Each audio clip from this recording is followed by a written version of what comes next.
પાટણ શહેરમાં મહાશિવરાત્રિના પવિત્ર પર્વ નિમિત્તે ભક્તિ અને ઉત્સાહનો ત્રિવેણી સંગમ જોવા મળ્યો।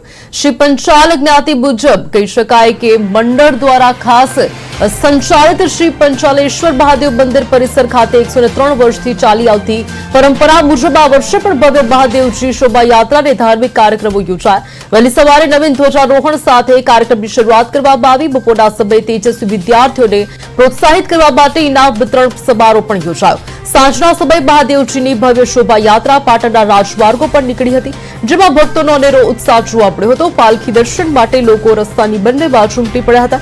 શોભાયાત્રા પૂર્ણ થયા બાદ મંદિરે મહાઆરતી અને 4 પ્રહરની પૂજાનું પણ વિશેષ આયોજન કરવામાં આવ્યું।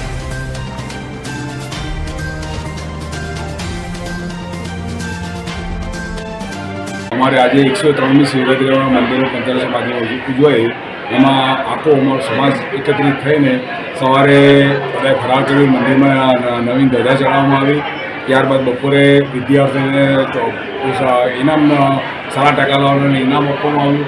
એ દરમિયાન પછી અમારે વેશામણી બોલાવીને ભગવાનનો શોભાયાત્રા નીકળી પાટણના અમુક સ્થળોએ ફરી અને ફરી નિજ મંદિરે આવી અને ભગવાનની આરતી કરીને હવે 4 પરની પૂજા થશે અને ત્યારબાદ ફરાર કરીને છૂટા પડીશું અને બીજા દિવસે આવતીકાલે સવારે અમારા સમાજની ઉજવણી થશે અને એમાં બધા ભજન પ્રસાદ લઈને કાલે વિરામ આપીશું। એટલે કેટલામાં વર્ષની આપણી ઉજવણી છે? આ પરંપરા અમારી 103 વર્ષથી અવિરત ચાલુ છે અને આખોમાં સમાજ 500 થી 600 માણસ એકત્રિત થઈને દાદાનો અમારે